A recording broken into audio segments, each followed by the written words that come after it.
नमस्कार दोस्तों बंगाल में चुनावी हार के बाद दिल्ली आकर ममता बनर्जी विपक्ष को अपना दुखड़ा सुना रही थी। ममता बनर्जी ने सोनिया गांधी और अरविंद केजरीवाल समेत विपक्ष के तमाम नेताओं से मुलाकात की। इसके साथ ही विपक्षी इंडिया गठबंधन की बैठक में ममता बनर्जी प्रधानमंत्री नरेंद्र मोदी के खिलाफ चुनाव जीतने की रणनीति भी बना रही थी। लेकिन दूसरी तरफ टीएमसी में जबरदस्त टूट हो गई। ऐसे में अब सहयोगी घोष और शत्रुघ्न सिन्हा को लेकर चर्चा तेज है कि उनका रुख क्या होगा। वही राजनीतिक संकट का सामना करे टीएमसी को सोमवार को उस वक्त बड़ा झटका लगा जब राज्यसभा में सदस्य सुखेंदु रोजशेखर रॉय ने पार्टी से इस्तीफा दे दिया। साथ ही उन्होंने राज्यसभा की सदस्यता भी छोड़ दी। इसके साथ ही टीएमसी के 20 और सांसदों ने ममता बनर्जी के खिलाफ मोर्चा खोलते हुए अपने आप को टीएमसी का असली गुट बता दिया। वही टीएमसी के 14 सांसदों ने केंद्रीय मंत्री और बीजेपी के वरिष्ठ नेता भूपेंद्र यादव के आवास पर उनसे मुलाकात भी की। खास बात यह कि इस मौके पर पश्चिम बंगाल के मुख्यमंत्री शुभेंदु अधिकारी भी मौजूद रहे। इस बैठक में बीजेपी नेता और त्रिपुरा के पूर्व मुख्यमंत्री विप्लव कुमार देव भी शामिल रहे। वही राज्यसभा सांसद सुखेंदु शेखर रॉय से भी कई सांसद मिलने पहुंचे। टीएमसी के बागी सांसदों ने दावा किया कि वे एनडीए के साथ है। ऐसे में यह राहुल गांधी के लिए भी बड़ा झटका माना जा रहा है, क्योंकि राहुल गांधी यह दावा कर रहे थे कि 1 साल के भीतर मोदी सरकार गिर जाएगी, लेकिन यहाँ तो उल्टा होता हुआ दिखाई दे रहा है। सरकार गिरने की बजाय और मजबूत होती नजर आ रही है और विपक्ष के सांसद टूटकर बीजेपी के साथ जुड़ते जा रहे हैं। क्या है पूरी खबर, बताते हैं आज के इस रिपोर्ट में। दोस्तों, पश्चिम बंगाल में विधायक दल में बिखराव के बाद अब टीएमसी संसदीय दल में भी टूट लगभग तय मानी जा रही है। टीएमसी के 20 सांसदों ने लोकसभा अध्यक्ष ओम बिरला को पत्र लिखकर के संसद में अलग व्यवस्था देने की मांग की है। सांसदों ने अपने पत्र में बताया कि वे एनडीए में शामिल होना चाहते हैं।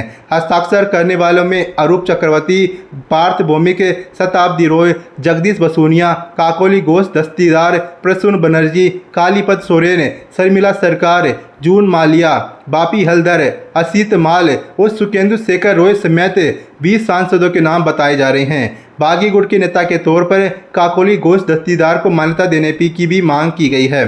समाचार एजेंसी पीटीआई के मुताबिक काकोली घोष दस्तीदार ने कहा कि उनके समेत 20 सांसदों ने बीजेपी के नेतृत्व वाले एनडीए को समर्थन देने का फैसला किया है। वही लोग यह जानना चाहते हैं कि टीएमसी के इन 20 सांसदों में सागरिका घोष, महुआ मोइत्रा और शत्रुघ्न सिन्हा भी शामिल है या फिर नहीं है। हालांकि राजनीति में कब क्या हो जाए कुछ नहीं कहा जा सकता। कई बार ऐसा हुआ कि बीजेपी में शामिल होने वाले नेता एक दिन पहले तक भगवा दल पर निशाना साध रहे होते हैं। सत्ता से बेदखल होने के बाद पहली बार ममता बनर्जी हाल ही में शुभेंदु अधिकारी सरकार के खिलाफ सड़क पर उतरी थी। अभिषेक बनर्जी और टीएमसी नेताओं पर हो रहे कथित हमलों के विरोध में उन्होंने कोलकाता के बाईपास क्षेत्र में धरना दिया था। लेकिन इस विरोध प्रदर्शन में टीएमसी के कार्यकर्ता और नेता तो मौजूद रहे, मगर पार्टी के कई सेलिब्रिटी चेहरे नजर नहीं आए। सहयोगी घोष और महुआ मोइत्रा जैसे सोशल मीडिया पर सक्रिय सांसद भी खामोश रहे।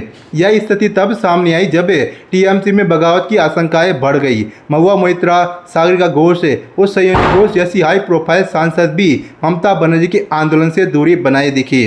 हालांकि महुआ मोइत्रा लगातार सोशल मीडिया पर सक्रिय है और बीजेपी के साथ जाने वाले सांसदों पर सवाल उठा रही है। इससे साफ संकेत मिलता है कि महुआ मोइत्रा फिलहाल ममता बनर्जी के साथ में खड़ी है। महुआ मोइत्रा ने एक्स यानी कि ट्विटर पर लिखा कि 2024 में ये सांसद टीएमसी के टिकट पर जीते थे।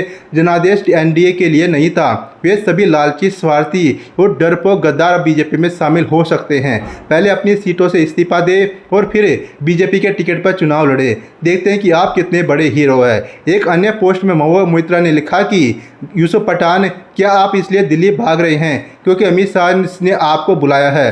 थोड़ी हिम्मत दिखाइए, आप भारत के लिए खेले हैं। हमारे जिले ने आपको भारी अंतर से जिताया है। थोड़ी शर्म, थोड़ी रीढ़ की हड्डी और थोड़ा आत्मसम्मान दिखाइएगा। महुआ मोइत्रा ने इस पोस्ट में संकेत दिया कि उन्होंने यूसुफ पठान के रुख पर भी संदेह है।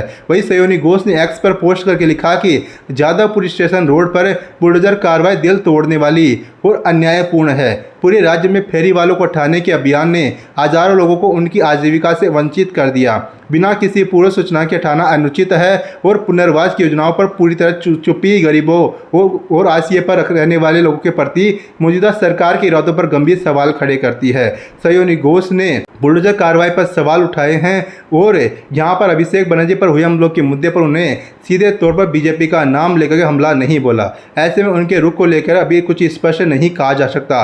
वहीं शत्रुघ्न सिन्हा भी हाल के दिनों में सोशल मीडिया पर बीजेपी पर उतने आक्रामक नहीं दिखे जितनी महुआ मोइत्रा दिखाई दे रही है, इसलिए उनके रुख को लेकर भी अटकलें जारी है। हालांकि राजनीतिक जानकारों का मानना है कि अभिषेक बनर्जी, महुआ मोइत्रा, कल्याण बनर्जी, कीर्ति आजाद, शत्रुघ्न सिन्हा और सयोनी घोष जैसे नेता फिलहाल ममता बनर्जी के साथ बने रह सकते हैं। इस पर आपकी क्या राय है? अपनी राय अवश्य बताइए। वीडियो को लाइक कर चैनल को सब्सक्राइब करना मत भूलिएगा। शुक्रिया, धन्यवाद।